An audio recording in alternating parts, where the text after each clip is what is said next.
Hello, friends. Welcome inside, at least for just me, Ben Garrett, while we wait for Brad Logan, the Riverland Roofing Studios. Riverland Roofing for all your roofing needs, 662-644-4297, riverlandroofing.com.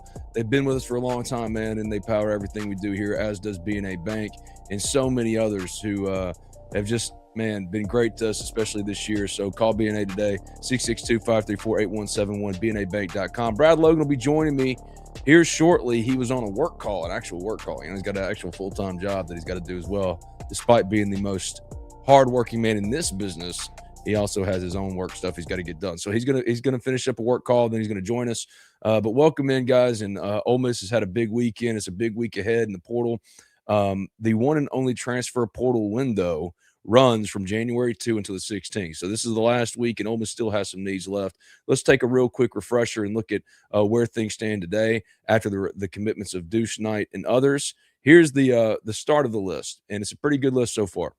Deuce Knight committed yesterday. He's your quarterback for 2026, but they're going to continue to recruit portal quarterbacks and evaluate their options. And also, they're not done with the Trinidad Chambliss appeal and in pursuit of another year of eligibility. If you missed this, this came out, I think, yesterday, but here's Pete Thamel. Lawyers for Ole Miss quarterback Trinidad Chambliss plan to file suit against the NCAA this week in state court in Mississippi for a preliminary injunction to secure Chambliss's eligibility for 2026. Lawyer Tom Mars will work with noted Mississippi trial lawyer William Liston. William Liston, I met him in New Orleans for the Sugar Bowl. Great dude, renowned trial lawyer, was actually one of the founding members or founded the Grove Collective that now is ran by Walker Jones, which has allowed Ole Miss to kind of get out in front of most all of their contemporaries in this new era and be so consistently good and really been the catalyst for, I think, at least 10 wins in 4 out of the last 5 years. But William Liston is joining up with Tom Mars. They're going to go to court in Mississippi State Court. And the injunction is very similar in strategy, or almost identical in strategy, to Diego Pavia. Captain says, good morning, Ben and Brad. Brad will join us here shortly, Captain, but good morning to you. Hope you're doing well. I know I am. God is good all the time, and all the time he's good. And right now, Ole Miss is working to or about to go to state court to try to get that preliminary injunction, just like Vanderbilt did for Diego Pavia. We'll see if it works, because ideally what you're looking for is this.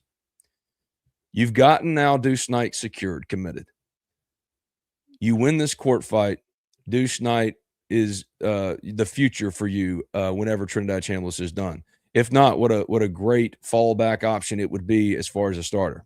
But you would still, in that scenario, need to continue to try to find quarterback candidates to go with him.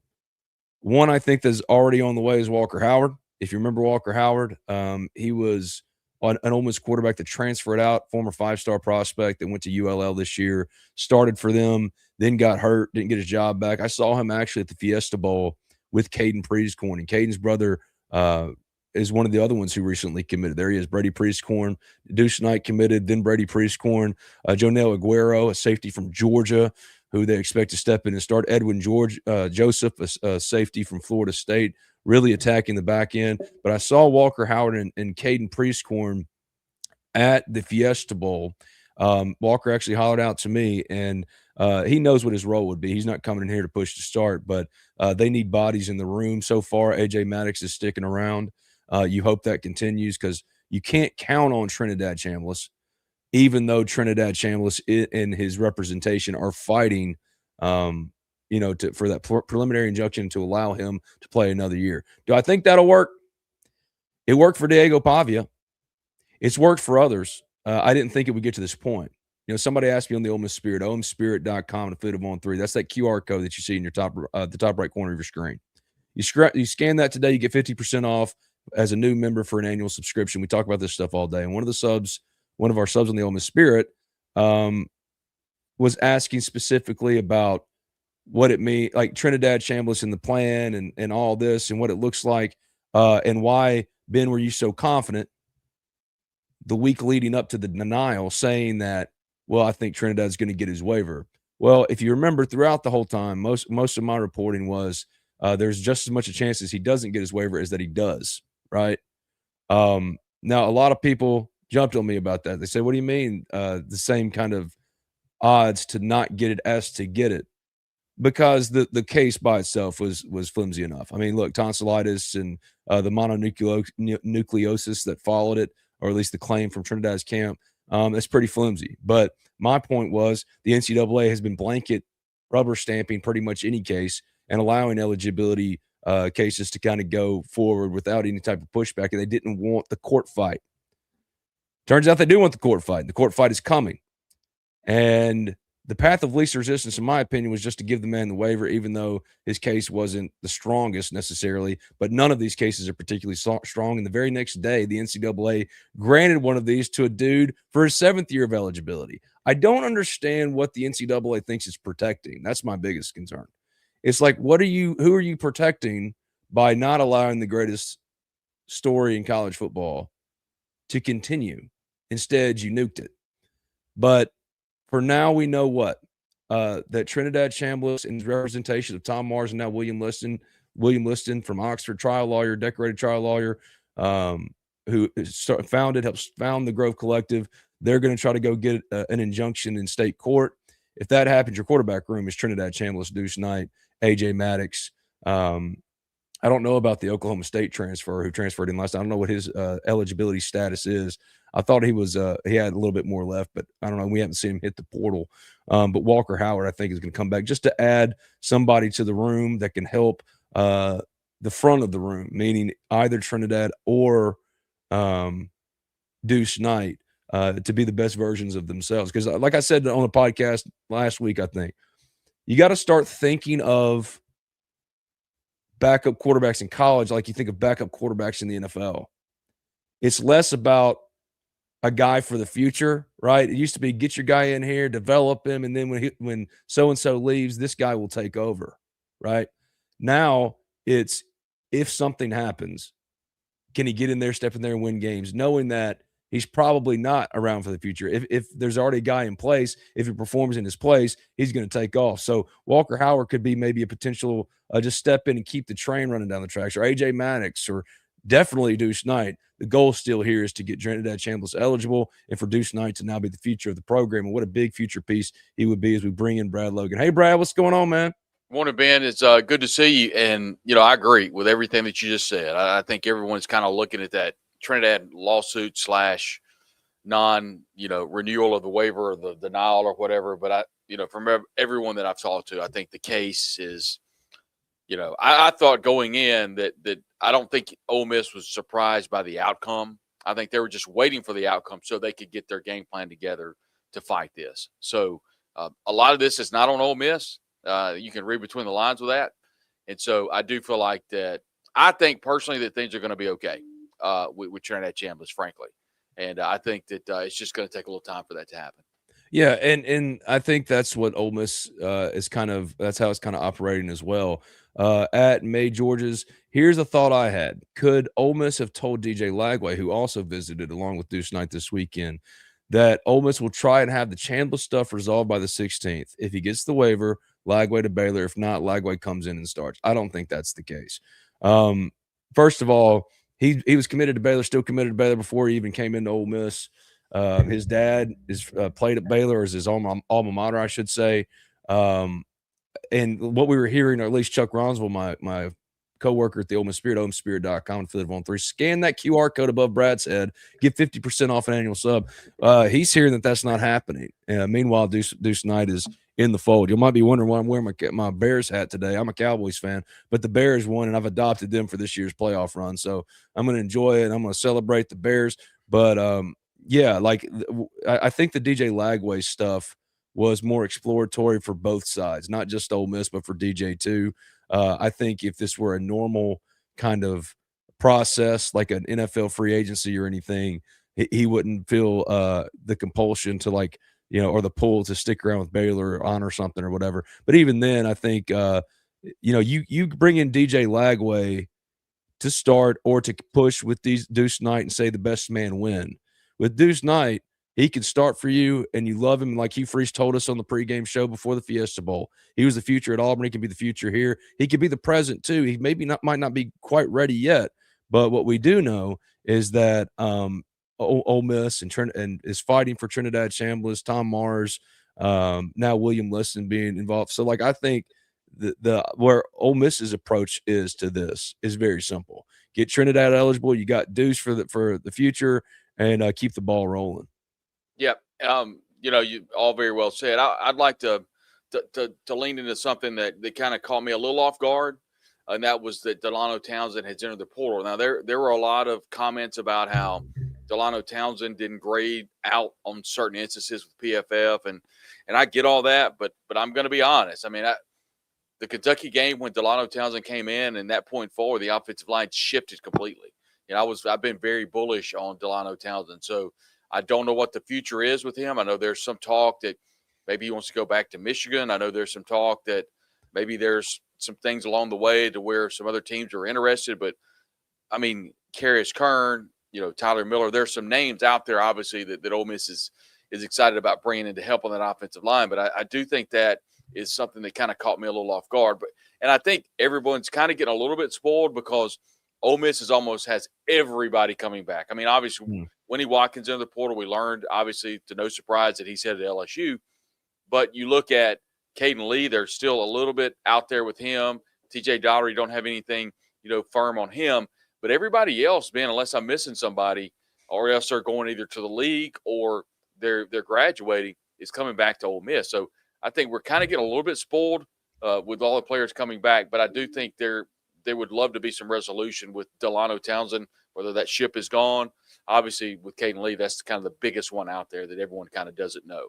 Can y'all expand on Caden Lee? Well, I've been talking about Caden for a little while now. Ole Miss has been working to bring Caden Lee, Ole Miss veteran wide receiver back, for at least well over a week. But he also has a lot of portal interest from Georgia and others, and he's going to have options if he wants them. And I think he's considering all things right now. This year was tough for Caden, man. Yeah. He was a happy soldier and he did this thing, but be it injury or the ball's not coming his way, even when he was open, there was some stuff there that was tough for him. But I think if you made me put odds on, and I still think the odds are greater that he stays than he goes anywhere right now. But that one's still not resolved. TJ Daugherty, for him, I don't think there's any college or transfer potential for him. I think it's just he wants to go to the NFL. I remember when he told me before the year started that he's like, Ben, I'm serious. Like I'm gonna try. I'm winning the Butkus Award. Like his whole thing was winning a national championship, all the personal accolades, and then heading off for the NFL. But now I don't think that's as much an option for him. So I was told last week that any day now TJ Daugherty would announce his return. I still think that happens, but like the fact that it hasn't happened yet, I think is notable, and why I'm not counting any chickens before they hatch. Also, I think it's we've talked about the offensive line, quarterback, running back is interesting to me, Ben. And you look at the running back position, kind of what are your thoughts on that running back position right now? Because I've gotten a lot of text on that. Yeah, JT Lindsey, a former 5-star, he's visiting, and Frank Wilson, I think, is going to get that done. He's kind of like would be a perfect match with Kewan Lacey because look, just like this year, Kewan Lacey is going to dominate all the carries next year. Mm-hmm. JT Lindsey, however, with his recruiting pedigree and really just connection with Frank and his youth and stuff like that and his trajectory, he's a guy you could sit behind Lacey and be the one to take over if and when Kewan steps away. Well, when it's a matter of when, which would be probably after next year and going to the NFL draft. But yeah, I think JT Lindsey is where I'm first paying attention to. He's in for a visit. I don't think you're going to get guys like Justice Haynes now that Kewan's reopened. I mean, that's a good problem to have. Justice is going to like Georgia Tech or somewhere because Ole Miss almost got Justice Haynes out of Alabama last year, and he went to Michigan. Now he's back in the portal, probably Georgia Tech. I would find it hard to believe that he's going to come in here to split carries by choice. So I think he's going to go to Georgia Tech to be a featured guy while Kewan is obviously going to dominate carries here. And then you look at guys like JT Lindsey, who's already on for a visit, that have that upside with them that you get what I'm saying, that now, he can be the future, but also play into the present with maybe a little more upside than the options you had this year. So that's the place I'm looking for. Now, others are asking about, like, in the chat, Let me find it. Wide receivers. This is an interesting position for Ole Miss. You've got Deuce Alexander coming back. Yeah. I tried to let y'all know that the Cam Coleman stuff, yes, Ole Miss was going to check in and be interested. Everybody was, but that price point was going to be too insane. So Cam Coleman's off to Texas.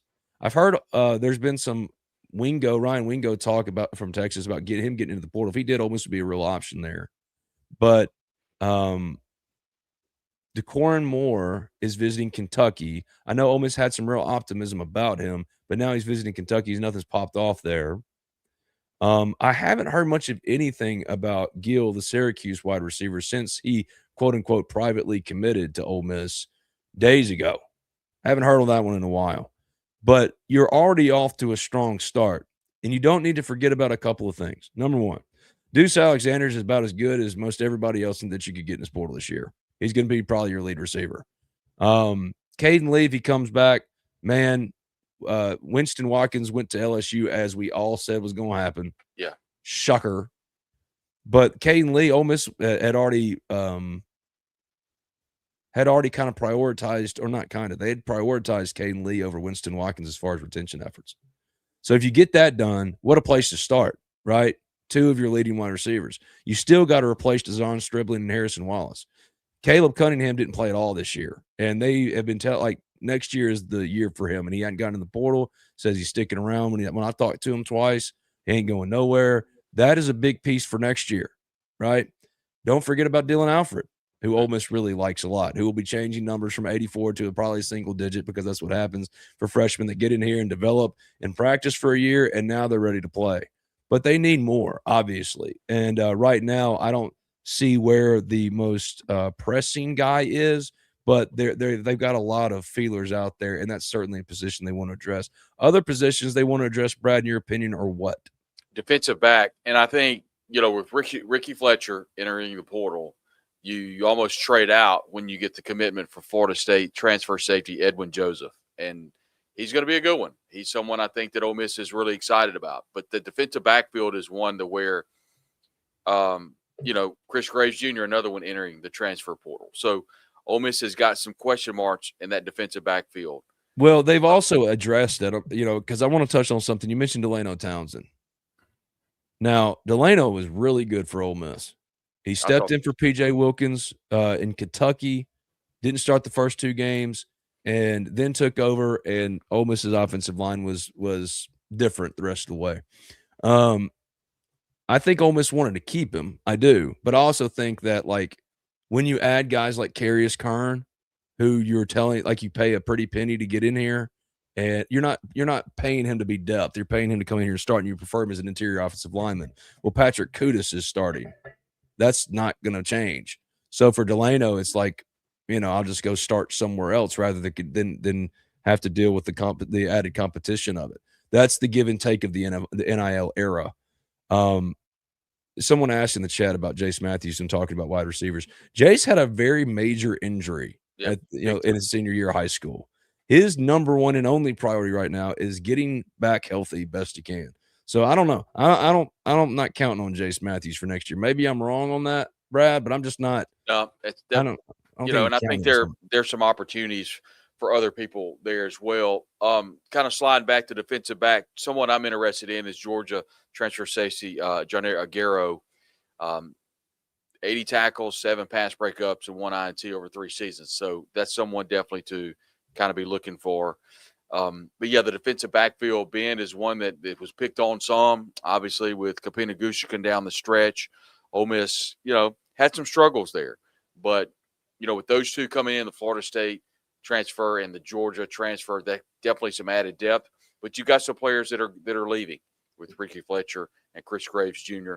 Linebacker, obviously, Jaden Yates is entering the portal. I think linebacker is a position with Andrew Jones with no availability. What are your thoughts there at linebacker? Well, I love what they've done at linebacker specifically, but mainly because, look, Jaden Yates and Taj Chambers didn't bring the impact that Ole Miss thought they were going to. All right. The first thing I heard when Delano got in the portal was like, well, Ole Miss recruited or portaled over him from somebody that knows this stuff. Yeah. That's actively involved with this stuff. And I was like, well, okay, that makes sense, I guess. But if you look at it, I've noticed several ink pen emojis from Matt McLaughlin, but no updates. And we have not received confirmation on, I know, 3 or maybe even 4 of them. I reached out to him, and I haven't heard anything back yet. So I don't know. But I would say, I mean, look who those people would be. Let's think. Who could those potential re-signings be? TJ Daugherty. Who are you waiting on? Really waiting on? TJ Daugherty, Caden Lee. Yeah. That's kind of what you're focusing on. But you mentioned Delano Townsend, and also Ethan Fields and Jude Foster are both in the portal, by the way, which is completely and utterly like not surprising at all. Like some of these guys Jude committed to Liberty. Good for him. That's a good. He'll go in there and he'll start. But like that has to happen. You have to have you have a finite number of roster spots. So like some guys are not. I'm not going to call it processed, but some guys got a little run this year as backups, and now they need to go start somewhere in their money years. So that includes. I mean, that's Ethan Fields. That's pick your guy. You know what I mean? Like all of those, they have to at some point go out there and start. But to address specifically Delano Townsend, I heard that about the portal over him. I don't know if I buy it as much. You know, the more and more you look at it, I think the kid's just looking out for himself. But Carius Kern, they recruited him to start, and they prefer him as an interior offensive lineman. The question now is, are you going to go get a tackle? If not 2 tackles. One tackle name that I've heard is Tyler Miller, transfer from LSU, originally from Laurel, almost got him out of high school. He's a player they really, really like. Don't forget, on their roster, Devin Harper is somebody that they are fighting to keep right now. All right, still fighting to keep. Is that a graphic we're waiting on too? Maybe because like LSU's been all on his nuts, man, trying to get him to come over there, offering ridiculous stuff. But Ole Miss, I think he's going to be almost a starting right tackle next year.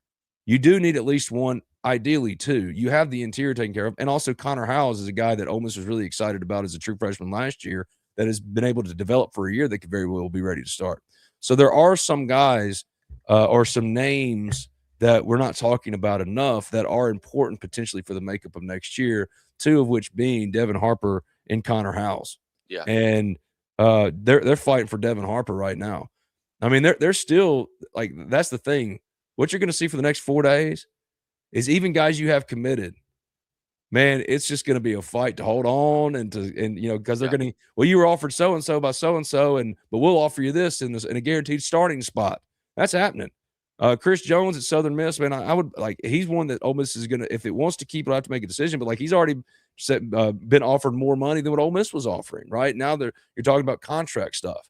And it's like the Damon Williams in Washington stuff. You know what I mean? Where he could have wanted to go to LSU, couldn't because they held him to his contract. Like there's already a lot of stuff. They already announced Devin Harper's coming back. Yeah, they probably did. But even still, he's being pursued like crazy by others. And yeah, thanks, Walker. I wasn't. I must have missed it, or else I just had a brain freeze. But he's definitely one that they're looking forward to. Real quick, Ben, it was also announced Corey Adams Jr., the defensive end. He's also entering the portal. So a lot of the younger players that didn't receive a lot of action are entering the portal for Ole Miss. Yeah, and like Chris Graves. Yeah. You went and signed Sharif Denson, Jay Crawford, brought back Antonio Kite and Jalen Braxton. Not to mention, we're not even touching on Edwin Joseph or the Georgia safety. Elo Mondozi. Yeah, like it's Chris Graves getting in makes sense. No, I'm sorry. That's not the right one. I was looking at my wrong list. It's all right. But like for me, it makes sense for Chris Graves to get in. It makes sense for Ethan Fields to get in. Delano Townsend's a little different. Janelle Aguero. Jude Foster, of course, he gets in. Ricky Fletcher, he was a disappointment addition, and like, of course, he gets in. That's the same point as I was making with even Chris Graves. Jay Crawford's coming in hitter start. So, like Antonio Kite, Jalen Braxton, like they're going to have to fight for their spots even more. Keaton Thomas from Baylor, the linebacker. You didn't get what you needed to out of Jaden Yates and Taj Chambers. He's going to step in and start immediately and be an impact for you. Yeah, I mean, nothing has been a surprise so far. I would like to see Ole Miss start adding some more receivers, but and I think that's the next step. And we've been kind of touching on that, Devin. I don't know if there's anybody on the, kind of on the front burning, going to pop immediately or impending as far as wide receivers, but there are some candidates. But one thing we need like the offensive line concerning Charlie is strange to me. That's strange to me. You're bringing back Bryson Sanders, Patrick Kudus. You're bringing back Devin Harper. You signed Karius Kern. You do need some tackles, but they're Working going on to get Tyler through it. Miller, who Tyler Miller, yeah. reportedly is at Mississippi State, and then he will finish up visiting Ole Miss. Yeah, and I don't think he leaves without committing. So yeah, there's some, and also you have Devin Harper already re-upped. You have Connor Hall's come back. They're going to add a tackle. I thought like they really thought that they were deep off in it for that NC State tackle, but that one didn't work out. Let's talk real South quickly Carolina's done about a really good job about paying for are paying out and getting guys secure. Terez Davis could end up being good. Yeah, the Maryland transfer. He was the 6th offensive lineman for the Sugar Bowl. Yeah. Not the Sugar Bowl, the Fiesta Bowl. Real quick, Ben, I'll talk about the tight ends for a moment. Caleb Odom is back, who is as much a stand-up slot receiver as he is a tight end. And Caden Prescorn's younger brother is transferring from Michigan. So the tight end room, Luke Haas is coming back. So once again, the tight end room is going to be a huge, huge positive component of this Ole Miss offense. Absolutely is. And I really like what they've done. Will SMK get carries next year? Speaking of Shakai Mills-Knight, I think so. I think so. But Kewan Lacey is going to dominate the carries. And, you know, I think Shakai Mills-Knight would then be competing to be the number 2. Like Logan Diggs took over as the number 2. It started out as Damian Taylor. Then Damian Taylor fumbled and he never got the ball back. I could see very well SMK and a JT Lindsey addition through the portal being taking over that Logan Diggs role, because that is now vacated. Logan's out of eligibility. Shakai Mills-Knight in that way makes a ton of sense, right? But I don't know if Shakai is still even quite that yet ready. He looks like $1 million, but now it's about like if he's ever going to do anything for you next year, for you as an Ole Miss Rebel, talking about SMK, it's going to be next year. Where's Mills-Knight? He's still on the team. And he'll be competing to be that number 2 because Kewan Lacey is going to dominate carries, but they still got to add transfer backs. Any updates on DeAndre Moore? I heard optimism on Ole Miss's end, but he's visiting Kentucky right now. Kentucky's doing a good job of signing guys up. I think it depends on, for most of these guys now, depends on the price point. If like a kid gets more money than Ole Miss thinks, number 1 has allocated for that spot or just doesn't think is worth that price point, they're not going to make that move regardless of if Ole Miss fans want him or not. I'd like to see another solid running back transfer. That's why I've been talking about JT Lindsey. I think he would be one that they get. Howdy toddy, guys. Hope y'all have a great week. I hope y'all have a great week too, man. I'm still kind of like hungover from the Fiesta Bowl and the whole college football playoff run. You know, I'm getting into off-season mode is really hard. Ole Miss basketball, I took the girls to the Ole Miss men's basketball game, and they won their first first SEC game over Missouri. And then the women, Brad, beat up on Mississippi State for our little basketball minute here. Yeah, it was a big win for Coach Yo. And one thing that I pointed out is that with the win, Ole Miss has now won 7 out of their last 9. And then the overall record over Mississippi State is now 70-39. So Mississippi State had a pretty good run with Vic Schaefer, a little bit with Sharon Fanning. But other than that, it's been pure domination. And, they're not going to put up with that in Starkville. They're not going to put up with Ole Miss winning 7 out of the last 9. And Coach Yo, I think, is like 6 and I forget what her record is playing Mississippi State, but obviously struggled early in her career, but has absolutely turned it on. And this Ole Miss women's basketball team, Ben, is playing as good as any top-level team in the Southeastern Conference. As it's been with Coach over the last couple of years, and I know not everybody's quite interested in women's basketball, but I'm very, very close to it. I do think that Ole Miss is on the precipice of something very, very great. And with the way the roster has been this year, and as well as Walker and the Grove Collective has really supported Coach Yo and the women's basketball team. And I thought it was a pretty good crowd, considering that everybody's still kind of in football mood and transitioning over. And I think the crowd for men's basketball will get better. But I do think this is Cody McMahon and this women's basketball team is really good. And I'm excited to see how they finish, a couple of Sweet 16s, and just has to take that next step. And Coach Joe talked about glass ceilings and breaking them, and she just keeps breaking them. But real quick, Ben, on the men's team, I thought that was a must win. I thought I'm not saying that Ole Miss is going to make a run to the Final Four or anything, but in order to have anything positive happen in regards to any chance at the NCAA tournament, they could not go 0-3 in the conference. And winning against Missouri at home now gives you a chance to go on the road to face Georgia and a really good Michael White-led Georgia team. So if the Rebels can grab one on the road, hey, look, we all remember what happened with Arkansas last year. You know, Ben, they started what, 1-6, 0-7. It was a terrible number, and they turned it around. And so I'm not sitting here blowing smoke and saying that Ole Miss has one of the best teams in the conference, but they did show a pulse against Missouri, something they didn't show on the road against Oklahoma. And so I'm excited to see what this team can do at Georgia. And, you know, I talked to a lot of people in the airport, and they're like, well, I guess we have to turn the page to basketball. And I was like, well, I get your frustration, but it's really, really early. And anytime you have these transfer portal offenses and defenses in basketball, there's so much cohesiveness that has to take place. And this team played together as much as they played together all year against Missouri. I mean, we've seen games in which against Oklahoma, I listened to that game in Phoenix on the way back to the hotel, and you know, I turned the game on and I didn't know. I mean, they had 5 players on the floor, Ben, that I had to look them up because Beard had just pulled everybody off the floor. And they actually came roaring back. I'm sorry, that's against Arkansas, not Oklahoma. And they came roaring back and actually got within 6 points. Had a chance to get a little bit closer. They missed a 3 with a couple of minutes to go. What I'm trying to say is there's a lot of cohesiveness that has to gel with the transfer portal team like Ole Miss has.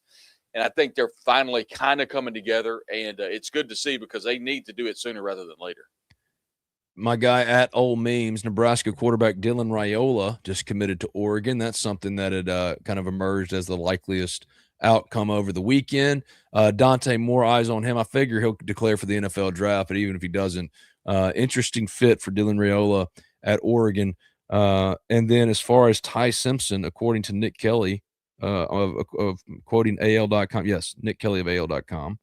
Alabama quarterback Ty Simpson declared for the NFL draft, but other college programs are still trying to get him to enter the transfer portal. One offered a deal that could total $6.5 million. I think Ole Miss is kicking all tires on quarterbacks, and Ty Simpson would make some sense. But I think their number one that's the hard thing about this new reality. Even when you say, well, this is our plan. We get Deuce. We secure behind him some legitimate candidates that could help him develop, that could potentially, step in and play for him if you needed him to. All the while fighting, taking the NCAA to the mats in Mississippi court and believing that you're going to get the injunction and that Trinidad Chambliss, despite the denied waiver, is going to be your quarterback in 2026. You can say that, but you still got to prepare for all eventualities because the calendar makes you. So I know that Ole Miss is kicking every tire it possibly can as far as quarterback solutions. Wouldn't surprise me at all if they kick those same tires for Ty Simpson. Now, $6.5 million. If he's getting offered $6.5 million, now we're talking about cost of doing business, and I just don't see how that would be good business if you're Ole Miss, because I know that the number that Trinidad will get and what they will cite in Mississippi court will be it'll be over $5 million. $5 million. You know how much Tyler Shuck made last year as a starter for the Saints, Brad? How many? 2.3-ish. Yeah. 2.3 to 2.6. Like, of course, college players want to stay in college. Or like all these 23, 24-year-olds want to stay in as long as possible. And the NCAA, for the most part, has let them. You even got a 23-year-old at Baylor in basketball. We're talking about basketball for a second. Transferring in mid-year, was drafted in the NBA draft in 2023. It's essentially a mid-season acquisition for Baylor, pushing for the NCAA tournament. And he's eligible to play. I don't understand what they're protecting here. And I think all of those things, including the big number, millions on the table, will be why Ole Miss probably gets the injunction. I don't know. Like I said, they probably get the waiver because the NCAA wouldn't want to go through all this, and they didn't get the waiver. Because obviously it's still an Ole Miss issue with the NCAA more than anything else, in my opinion. Still, I think going this direction will lead them probably, like they're thinking, get that, and there's your quarterback for 2026 with Deuce and, in waiting and training under JDB and all that kind of stuff. Step in to start if you need him to. But Ty Simpson at $6.5 million, I don't know. I don't think so. But there have been other quarterbacks that Ole Miss has reached out to. Right now, I think for this week, because the injunction ain't coming this week, right? So for Ole Miss, this week is about finishing out with wide receivers, hopefully secure, like more than anything, retention stuff. Caden Lee specifically. You're taking care of the secondary, you're taking care of the second level. Maybe get a few more defensive players, because last year Lane gave you half what he spent on offensive players, and it showed. And you're kind of course correcting that this year that you want to tackle. Tyler Miller's out there, but the heavy lifting so far has been done. I want you to take a look at this so far. Here's the first group. All right, you see it, Brad? There's Deuce Knight, Brady Priestcorn. Oh, we haven't talked enough about Brady Priestcorn, man. What do you think about that? Luke Haas, Caleb Odom, Hayden Bradley, but you needed a third. Trace Bruckler, underrated player all year. He is gone too. It's not just Daquan Wright leaving. You needed another a really good number 3. I think you got that in Brady Priestcorn. Jonell Aguero, Edwin Joseph, Carries Kern, Chris Jones, who Ole Miss, they're dealing with a lot of schools going after Chris Jones, offering him even more money. So that's a fun time. For the first batch, what do you think of the first batch?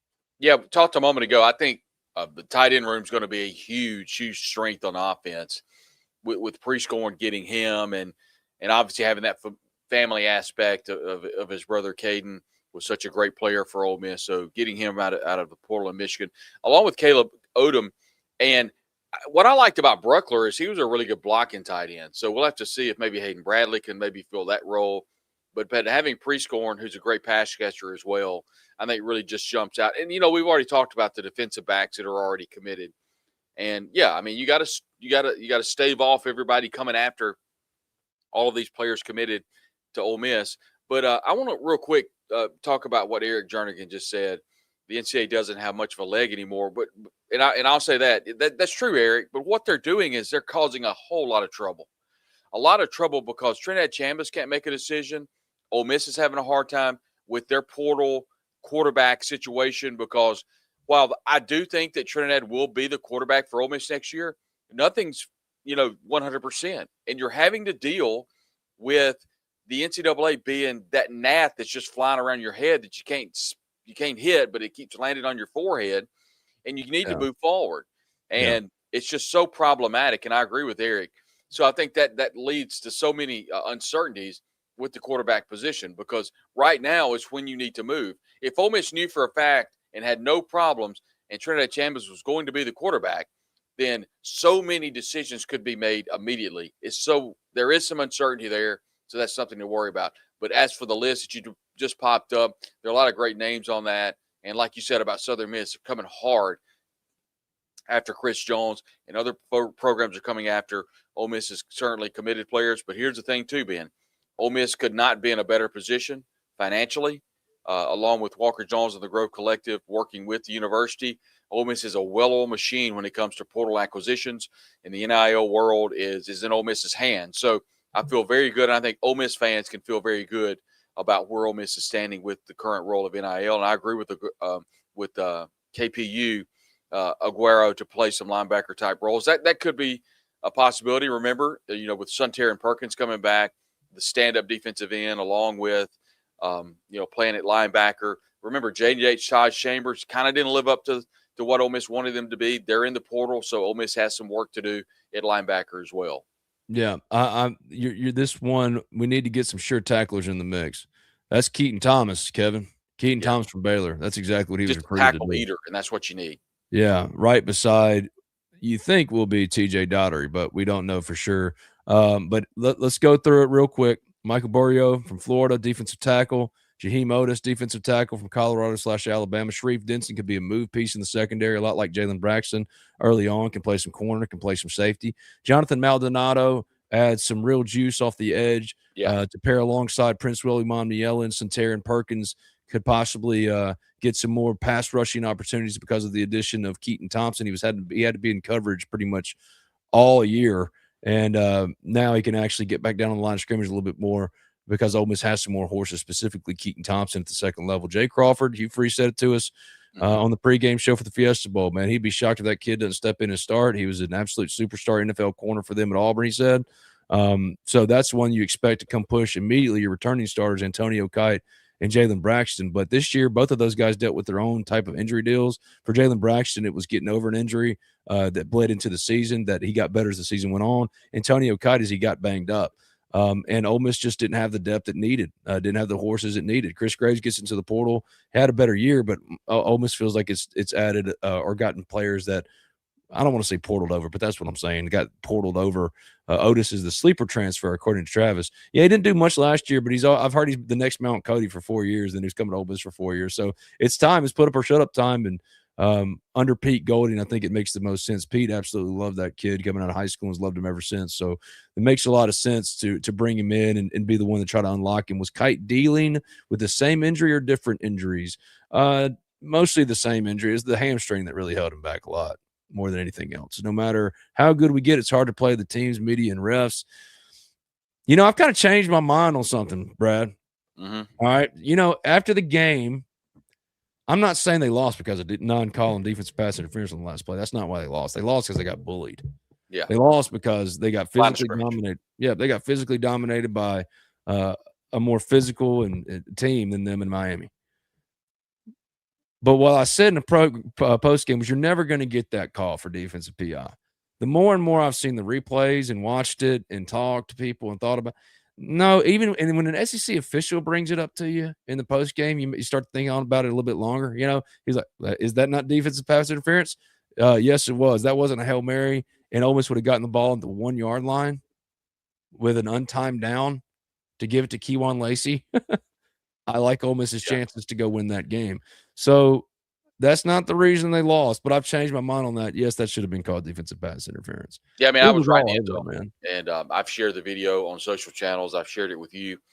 And I've said all along that there are a couple of things that are true.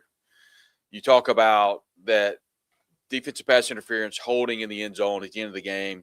Well, that's just, I think to quote the ESPN crew, that's some kind of warfare. And, you just don't call it there.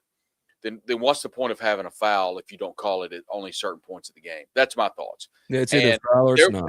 And I will say this. There was contact from Deshaun Stribling going down the field. But when the defender grabbed him and turned him, he went up. He could have made the catch. I mean, it was a absolute – it's one thing, too, some NFL people have said on social channels. That throw by Chambliss, perfect. Nobody talked about how great of a throw it was because he goes up and catches it here. He's got 2 feet in. And so, if and buts are candy and nuts, I get all that. Ole Miss was bullied at the line of scrimmage. That's why they lost the game. But they had a chance, and it was a lot closer. And when I went back and watched all the different replays, it was either holding or pass interference, and that's just the way it was. It's one or the other. Yeah, I want to say this real quick before we get too far away from Jaheim Otis and the defensive backfield. Number one, the defensive backfield has upgraded considerably from last year. So you can tell that Pete and that defensive backfield is going to be much better next year. Secondly, I was going to get your thoughts on Jaheim Otis because one thing that you said in the very beginning, I'll never forget it. You said, don't worry about Jaheim Otis and don't worry about Deuce Knight. One day they'll be Rebels, and I'll be if they're not committed to Ole Miss, which there's a lot of hay that has to be done before it can be put in the barn with getting the signatures. But Ole Miss is in a really good position, obviously. But that defensive backfield, to me, Ben, is going to be a huge strength with so many players coming back, so many additions from the portal. I think Jay Crawford, Hugh told us on our pregame show, and I agree with him. I think Jay Crawford is a day one starter with Antonio Kite. I think the defensive backfield is going to be much better. And if Ole Miss can land the safety out of Georgia, that's just going to be even better. So they're definitely retooling that defensive backfield. Now, defensive line, Ben, I think there are a couple of players that you popped on the screen here. I do think there needs to be some more depth pieces because, in that second half against Miami, people were giving Ole Miss a lot of grief because when Carson Beck rolled to the left and scored, the front couldn't do anything. I mean, they were completely give out. They were absolutely gassed. So Ole Miss has to get some depth pieces across that defensive front. Jonel Aguero, what I hear from Georgia people, he committed yesterday. What I hear from Georgia people is that he's not great in coverage, but he can tackle really well. So essentially, he's Kapina Gushkin. Maybe a better version of that because they really started to pick on Kapina toward the end of the year, but he fits that type of profile. But I thought Kapina Gushkin had a great year. and doesn't get talked about enough for starting every game. And yeah, he had his moments, but like we all do. And I thought he was just an absolute dynamic, plug and play, solid as hell. Maybe not dynamic, but solid as hell starter for Ole Miss in every single game. And yeah, he's not the best in coverage, but he's always around the ball, and he made one heck of a game-turning play in the Fiesta Bowl to get an interception. And while we can talk about the lack of defensive PI at the end of the game, Brad, you and I were up there sitting beside each other in the press box, and we both said the same thing. The fact that they're in this game, they were living a charmed existence. Not only were they physically dominated, but Trinidad Chambliss had quite literally 4 should-have-been interceptions that just fell innocently to the turf despite being in the hands of multiple Miami Hurricanes. So ifs and buts, you put it right, candies and nuts. But I that one play, I've changed on that. That was absolutely pass interference. I mean, come on, that was. All right, so Deuce Knight, Brady Priestcorn, Janelle Aguero, Edwin Joseph, Carius Kern, Chris Jones. The second batch, Michael Borio, Jaheim Otis, Sharif Denson, Jonathan Maldonado, Keaton Thomas, Jay Crawford, not even close to done. Graded out so far as addressing needs, Brad. What are your thoughts on Jaheim Otis? I know we've talked about him a lot coming in. Didn't have a great year at Colorado. Huge, highly decorated player coming out of high school. Where are you at on him? Yeah, I don't know if I buy Jaheim Otis as like some massive impact piece. Jarrell Poe spoke about Jaheim and brought him up by name as one of the impact guys he likes a lot when he and I talked on Saturday. And no one would know defensive lineman better than my guy Jarrell Poe. I mean, he was one of the very best to ever do it here at Ole Miss, and then went on to the NFL for a multi-year career. But the production just hasn't been there with Jaheim. He's really been mostly living off of recruiting pedigree and what he could be. And I think that you have to have the expectation of he's coming in to provide better depth than maybe they had this year, or some legitimate depth, some change of pace stuff, with the upside of Pete Golding has loved this kid dating back to his sophomore year of high school, man. So if anybody's going to get it out of him, it's going to be Pete Golding. I just have my skepticism. Does that make sense? I haven't seen it from him yet. Really seen it from him. Because we've been talking about Jaheim for 4 or 5 years now, and he just hasn't been that dominant monster in the middle that many thought he would be. I think if anybody gets it out of him, it'll be Pete. But others are asking again, any news on the Kentucky wide receiver Miller? Nothing. He was on a visit for this weekend. I think he's got another visit coming up, but the wide receiver is the one position for the next couple of days I'm really looking at, because others are asking about wide receiver. We talked about that a lot already. See, here's Walker again. What are your thoughts on wide receivers? We talked about that a lot already. Number one, can you get Caden Lee retained to go with Deuce Knight and Caleb Cunningham? You like Dylan Alfred. Jace Matthews, I don't think you can expect to contribute next year. He's recovering from a very serious injury. His only concern right now is get healthy for Ole Miss. And if you can get something from Jace Matthews next year, that's a bonus. All right. Because to be honest with you, even if he were completely healthy, Caleb Cunningham, as the number one player in Mississippi, 5-star player, didn't play much at all this year because of the room. He needs opportunity. He's going to get opportunity. That's why he's not going anywhere. I don't think you're going to see some big bum rush of 3 or 4 wide receivers in the portal. I think you're going to see two added, probably, and it has to be the right 2. So the Kentucky wide receiver that was asked about, that visited this weekend, is he the right one of the right? I mean, is he one of the 2, or are you swinging bigger because you still got 4 days left? And Ben, here's something too. I'll go back to what Keith Carter told us. It was us or another show that he was on when I think it was us when he said, when we looked around the room and we thought, okay, we've got Pete Golding here when there was a change in head coach. He said, I looked around the room and I thought, okay, we've got a guy that's here that's as good or better than everybody we're talking to. What are we doing? And so I want to talk about that and kind of relate that back to the wide receiver room, because you start talking about players like Dylan Alford. Dylan Alford. I mean, he's legit. Caleb Cunningham, we've talked about him, didn't play a lot. And so I think when you've got players on your roster that are as good or better than players that are in the portal, I think people kind of forget some of that. And not to mention, I think Deuce Alexander is going to be one of the best receivers in the country next year. And then you factor in that along with Caleb Odom that's coming back. We've talked about Brady Priestcorn that has transferred in from Michigan, who's going to be an impact player, in my opinion. And so I think what they need, and it's easy to say this, they need another big burner like a Deshaun Stribling, a go-to, sure enough, sure-handed guy that can go across the middle, but can go up top and take the top off. And I know that's easy to say, but if Ole Miss really goes all in on that type of a receiver, I think the receiving room could be really strong again next year. I do too. Mylan Graham from Ohio State is a name I've heard a little bit on. DeAndre Moore, there was optimism a couple of days ago, but now he's gone to visit Kentucky. I think he's enjoying the process and evaluating his options, as most all of them should. Alfred is the one I'm interested in seeing. Like, yeah, me too, man. I mean, I agree with Travis. And look, when has the Grove Collective, Matt McLaughlin and Walker Jones let Ole Miss down? When have they not done what Ole Miss needed to do? And then when is the coaching staff not stacked the roster like they needed to? Once again, for folks that have jumped on, what we said early is, I think the biggest component of Ole Miss being successful next year is not what's going on in the transfer portal. It's roster retention. And the Grove Collective and the university and the coaching staff have done an incredible job of retaining the current roster. Literally being the only players that everyone's kind of waiting on is TJ Daugherty, the linebacker. They're waiting on Caden Lee. And thanks to the NCAA, they're waiting on some type of answer from Trinidad Chambliss now that it's going into the hands of the Mississippi court system, which very familiar names. Obviously, Tom Mars is representing a lot of parties in regards to Ole Miss's case with Trinidad Chambliss, and William Liston, who is a very familiar name throughout the state of Mississippi, is also involved in the process. So Ole Miss is in a really good spot to get that waiver approved from Trinidad Chambliss.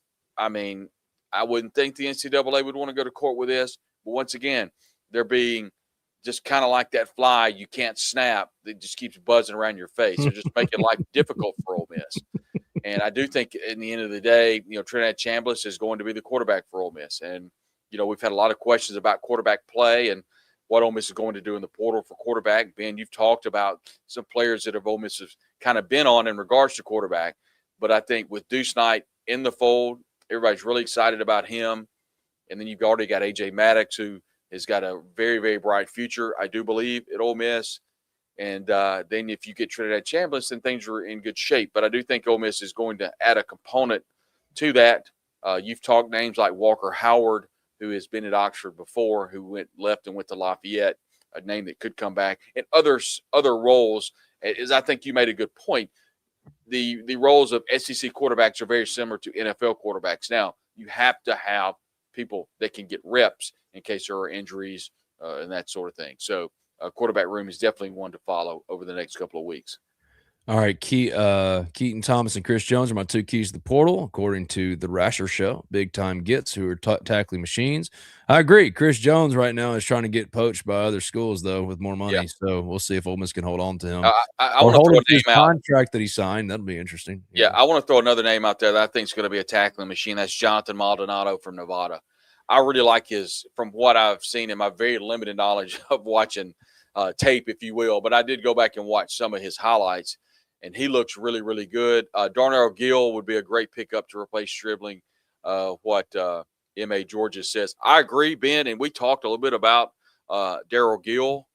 He's a really good player for Syracuse, and he's a big-bodied receiver. And he's an obvious fit because he still hasn't committed anywhere. Neither is Cameron Miller from Kentucky. Those are two that, if you're looking for results right now, as far as external additions to the wide receiver room, I think like the closest addition right now to the wide receiver room is the retention of Caden Lee. But even that is not a guaranteed thing because Georgia and others, as I've been telling you, have been coming after him something crazy.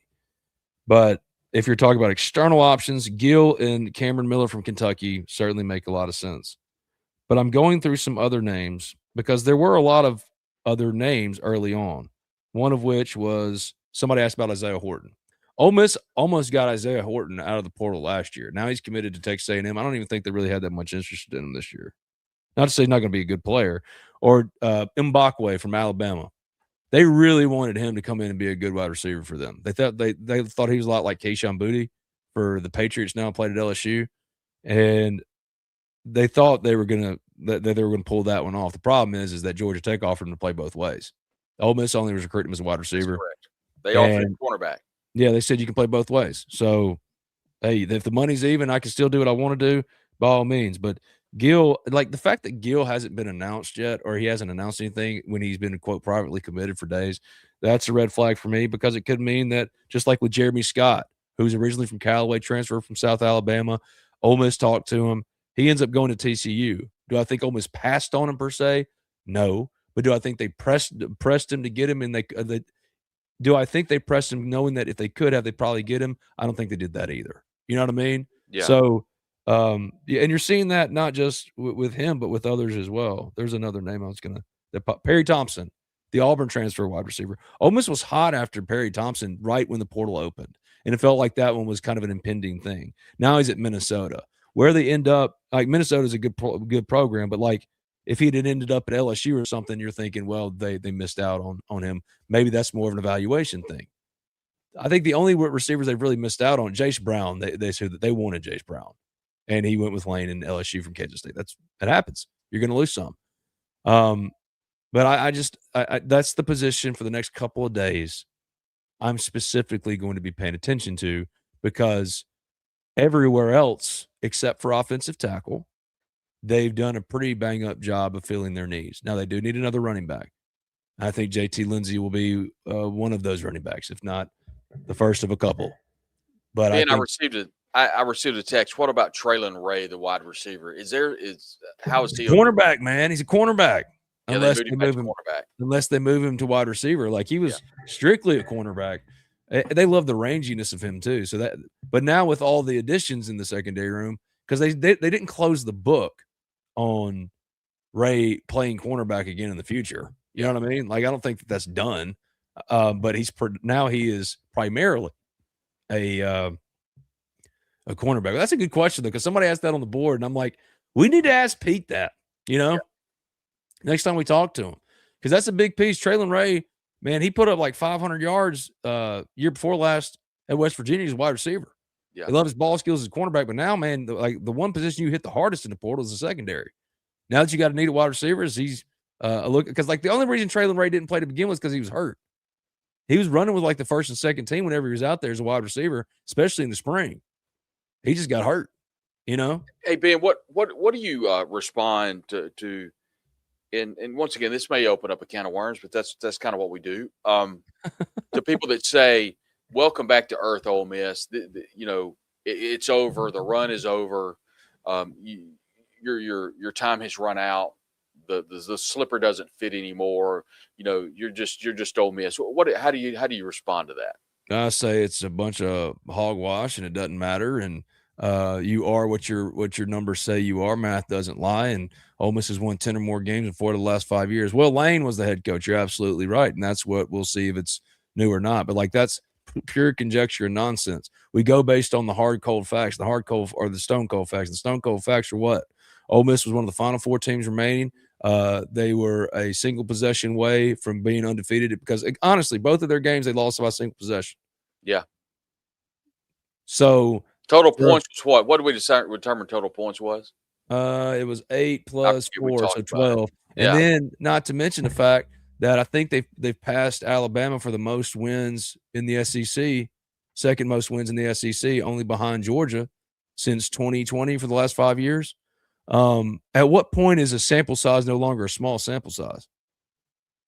Yeah. At what point do you say there's been a bit of a shift, a culture shift?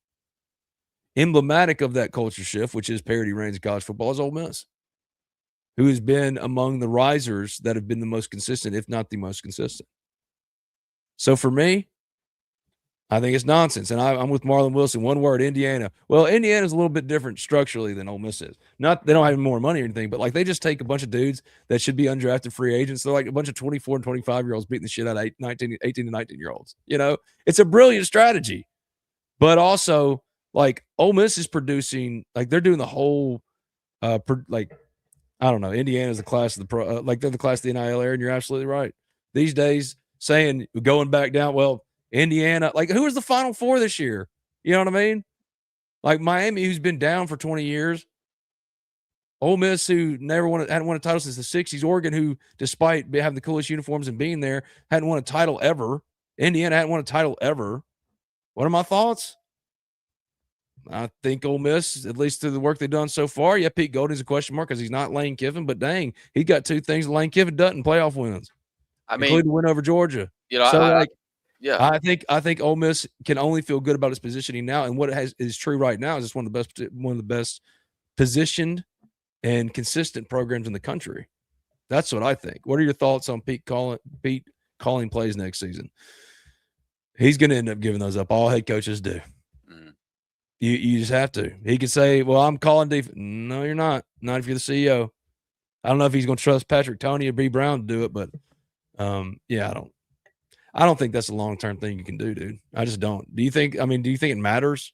I don't know.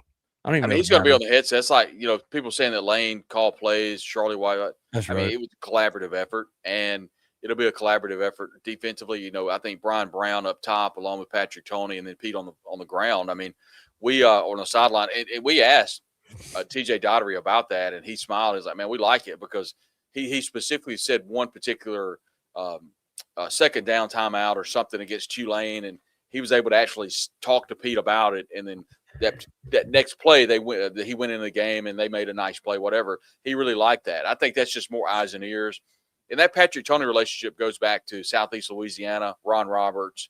And so Pete is really tapping into kind of how he paved the way as a head coach, as a GA at Delta State, working, coming out of Hammond High School, obviously at Tusculum College, UTSA with Frank Wilson. It's all kind of coming together.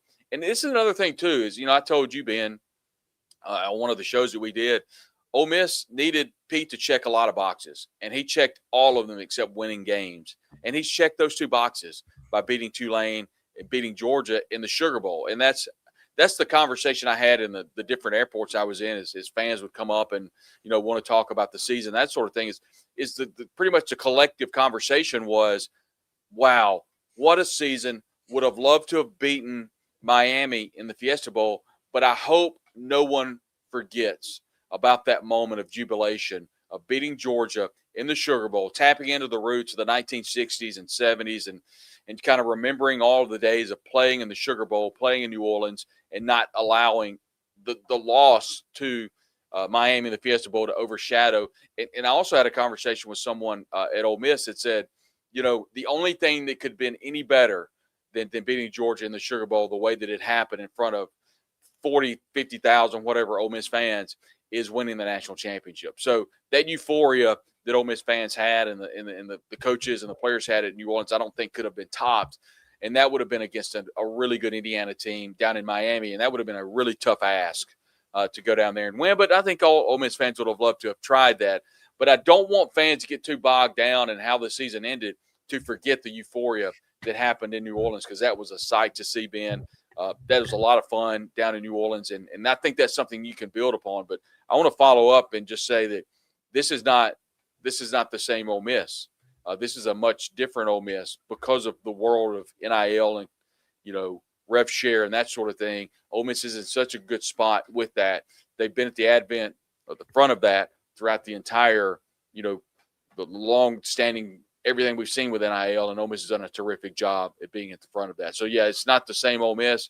It's an Ole Miss that's got everything rolling in the right direction. And those fans, man, I'm very anticipated to see when season ticket opportunities roll out. I think that usually happens in, March or April, and just to see how fast they sell out. But I do think it will sell out again.